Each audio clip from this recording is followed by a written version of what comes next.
Bonjour à toutes et à tous, on se retrouve sur Dark Parables 6 pour tous les contes. Donc tous les contes qui ont été qu'on a trouvé, dont on a trouvé les fragments au cours de l'aventure. Vous allez avoir d'abord le conte en anglais avec la voix et ensuite vous aurez toute la traduction en français. En version texte. Once upon a time, a miller boasted his daughter could spin wheat into gold. The king demanded a demonstration, but the miller's daughter had no such skill. Knowing the dawn would bring her death, the daughter wept bitterly. Suddenly, an imp appeared before her and offered to spin the wheat in return for her firstborn child.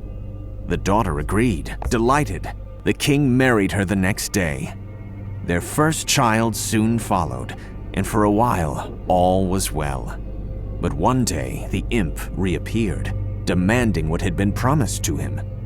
The king and queen pleaded with the imp for mercy, so he proposed that if they could guess his name in 3 days' time, he would release their daughter from the promise. The king guessed rashly and was cursed, but with the help of a tiny messenger, the queen learned the imp's true name was Rumpelstiltskin. Foiled, the imp tried to leave, but the king had other plans. The king imprisoned the imp, forcing him to spin out gold every day. Soon, his kingdom grew rich beyond his wildest dreams, but the king's insatiable desire for gold would soon be his downfall.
There was once a wealthy king who was a fanatical collector of valuable treasures. One day, he heard that an old crone had 3 unique treasures in her possession and paid her a visit. The crone presented to him 3 orphan boys, each imbued with a special talent. She guaranteed their loyalty to the king, so he brought them to his kingdom and appointed them princes. The king's obsession with his fortune pushed him to increasing acts of madness. His subjects fled the kingdom in fear, but the 3 loyal princes remained by the king's side.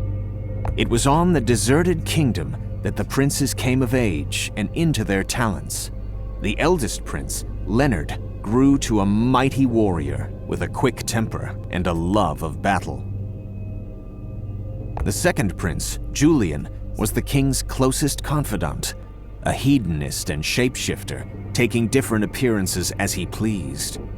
The youngest prince, Hugh, was an avid scholar.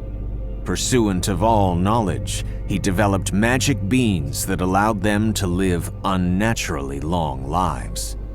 The 3 were united in only one cause: to obey the king's whims. Their mindless devotion to the king made them a most fearsome foe to those who would cross him.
Once upon a time, there was a poor but honorable king who was determined to rebuild his kingdom's fortune.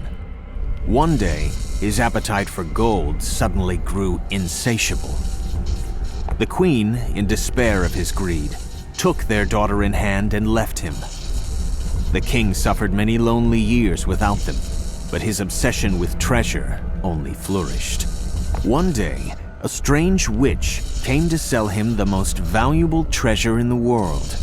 And it was from this witch that the king learned of his beloved queen's death, and her most unexpected final wish, that the world be purged and remade into one of beauty and peace. The grieving king vowed to honor her memory with the sacrifice of his greatest treasure. He decided to unleash the shard on the day a meteor shower would rain closest to the earth, a rare occurrence that happened only once every millennium. To protect the rest of his treasure, the king used magic to raise his kingdom into the sky.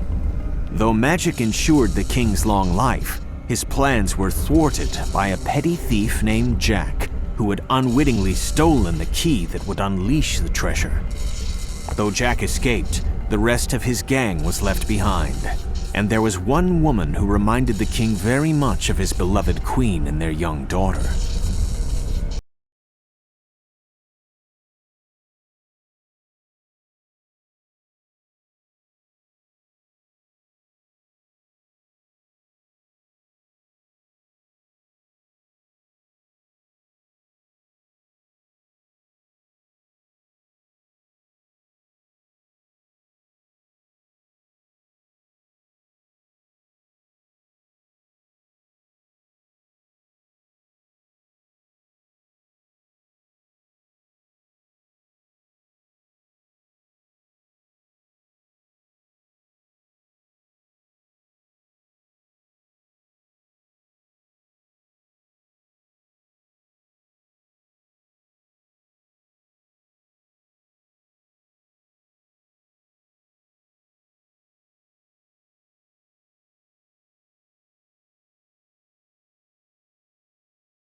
There was once a young lad named Jack.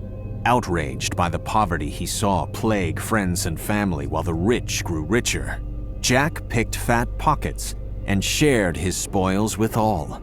Soon, Jack made his way into the world of treasure hunting with a group of like-minded friends, eager to expand his efforts to help the poor.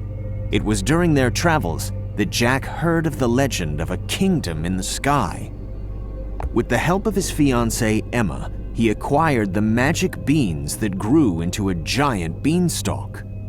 At the top, Jack and his friends found the lost kingdom, but in the midst of a raid, they fell under the attack of 3 powerful guardians. At the sudden onslaught, Jack fled to the ground and chopped the beanstalk down. By the time he regained his senses, Jack realized that Emma and his friends were now trapped.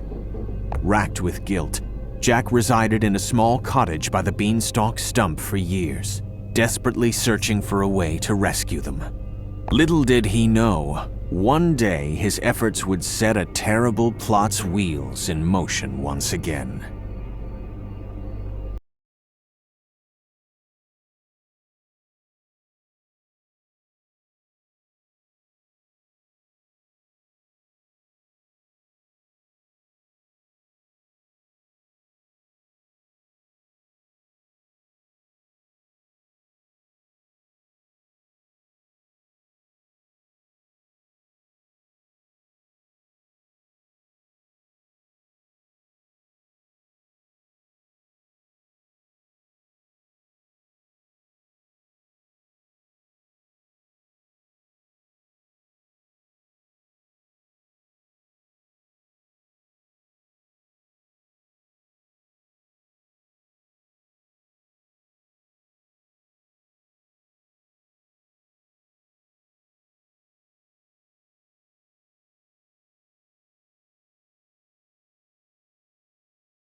The story begins with a noble-born lady named Emma.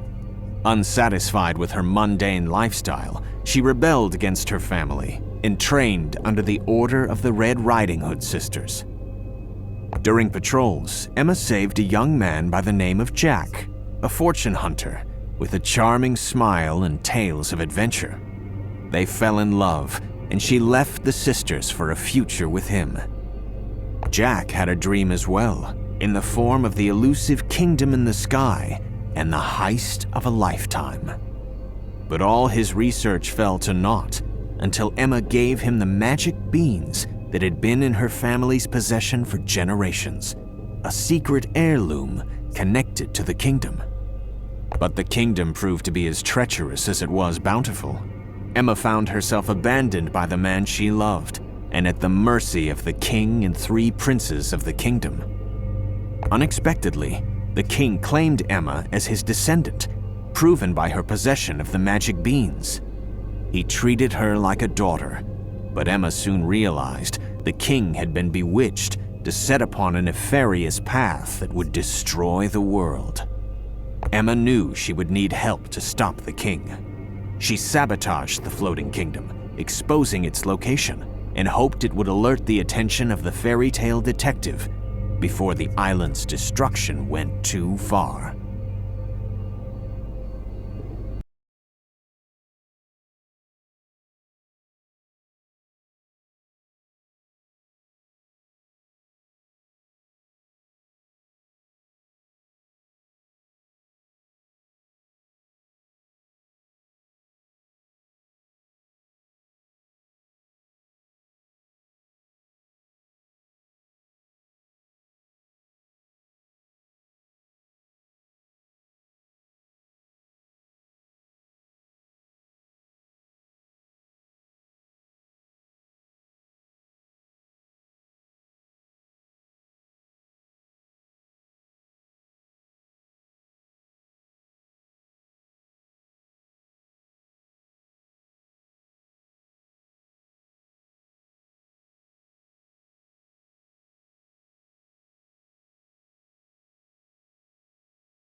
There was once a childless couple who wished desperately for a child of their own. One day, they prayed to a fairy shrine. The fairy queen was greatly moved by their plea and blessed the couple with a son. The boy was no taller than a thumb, but the couple loved him all the same. They gave him the name of Tom Thumb, and with the fairy queen as his godmother, he was beloved by the fairies. Tom was a clever child. Though he was much smaller than the other boys, he found ways to help his father with the chores. One day, an evil merchant saw the pint-sized boy and snatched him, intending to make him a sideshow piece. Tom was able to escape, but the forest was filled with perils for a boy of his size. Luckily, a woman happened to pass by and rescued him. He discovered she was the queen, searching for her lost child. In gratitude, Tom volunteered to assist the Queen's quest. For his aid, Tom was handsomely rewarded and returned to his loving parents with bags of gold, and they lived happily ever after.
Once upon a time, there was a sorcerer who found himself in need of a magical servant, but he had little trust for outsiders. The sorcerer discovered a ritual that would turn a muddy idol into a living, loyal servant. The sorcerer used the spell on a mud imp idol, and when it came to life, he gave it the name of Rumpelstiltskin. The imp was a greedy thing, favoring the precious honey beer made from fairies as his meal. But he was an eager servant, and the sorcerer felt secure in his loyalty, thanks to the spell. Sorcerer and servant lived side by side for many years, until it inevitably came that the sorcerer reached his end, and the imp was freed into the world. And if the sorcerer's death came sooner than anticipated, well, who was to know?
Je vous souhaite une bonne journée et je vous dis à la prochaine sur YouTube.